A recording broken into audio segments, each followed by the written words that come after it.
အားလုံးမင်္ဂလာပါကိုဝေးခိုင်ရပဲဖြစ်ပါတယ်အခုကကြတော့ကျွန်တော်ဒီထိုင်းနိုင်ငံမဲဆောက်မြို့မှာရှိတယ်မဲပါရော့ကမှာရှိတယ်ကုတီယိုဒဘွဲတက်ဆယ်တန်းဆိုင်အားလုံးလာပြီးခေါ်ပြပေးတော့မှာဖြစ်ပါတယ်အခုကကြတော့ကျွန်တော်ဒီကုတီယိုဒဘွဲတက်ဆယ်တန်းဆိုင်မှာအရင်ဆုံးကျွန်တော်စားရှင်တဲ့မီနူးတွေပြီးတော့ဗာမီနူးတွေရလဲဆိုတော့အဲဆုံးမှားလိုက်ပါအောင်မယ်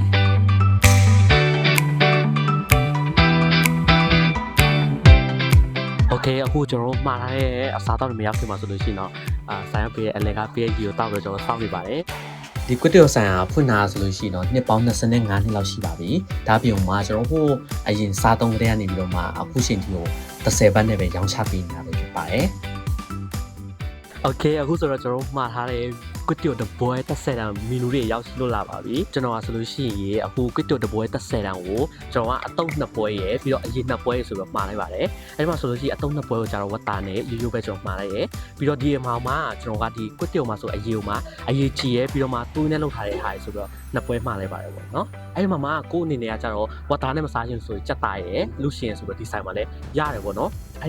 အဲ့ဒီထက်ကောင်းတာကဘာလဲဆိုလို့ရှိရင်ကွတ်တီယိုစင်ပေါ့နော်ကွတ်တီယိုအဖက်လည်းကျွန်တော်တို့ရွေးချယ်လို့ရတယ်ဥပမာကိုကကွတ်ရိုးကွတ်တီယိုအဖက်နဲ့စားမလားဒါမှမဟုတ်လို့ရှိရင်ကျွန်တော်ကဒီကွတ်တီယိုဘာမီလို့ခေါ်တဲ့ဒီအဝိုင်အောင်ဖက်နဲ့စားမလားဆိုတော့လေကို request လုပ်လို့ရတယ်ပေါ့နော်โอเคဒါဆိုရင်စားလိုက်ရအောင်ကျွန်တော်ကတော့အခုကိုစားရှင်တဲ့အရသာတိုင်းအရသာဆက်လိုက်ပါဦးမယ်ခင်ဗျာ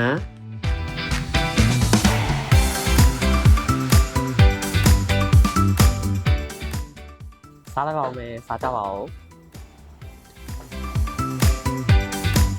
ကွတ်တီယိုတပွဲတစ်ဆယ်ဆိုပေမဲ့အရသာတော်တော်လေးကောင်းပါတယ်ခင်ဗျာ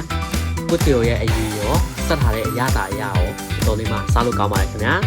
အခုဆိုတော့ကျွန်တော်စားလို့ပြီးပါတော့အဲ့တော့အရသာအနေနဲ့ဆိုလို့ရှိရင်တော်တော်လေးမှအဆင်ပြေလို့ပြောလို့ရတယ်ပြီးတော့တပွဲမှာတစ်ဆယ်ရဲဆိုတဲ့အတွက်ကြောင့်မို့ပါကြတော့တော်တော်လေးစိတ်ဖြစ်တယ်ပေါ့နော်အဲ့အတွက်ကြောင့်မို့အားလုံးလည်းလာစားဖို့တက်ဖိတ်ခေါ်ပါတယ်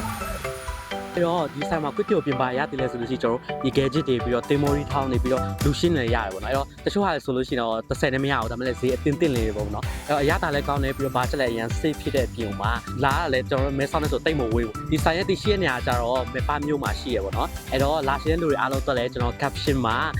အားလုံးတက် location လေးထည့်ထားပေးပါမယ်ကျွန်တော်ရဲ့ page လေးကိုလည်းအားလုံး follow နဲ့ like လေးလုပ်ထားပေးဖို့တက်လဲအားလုံးတောင်းဆိုပါရစေအားလုံးကျေးဇူးတင်ပါတယ်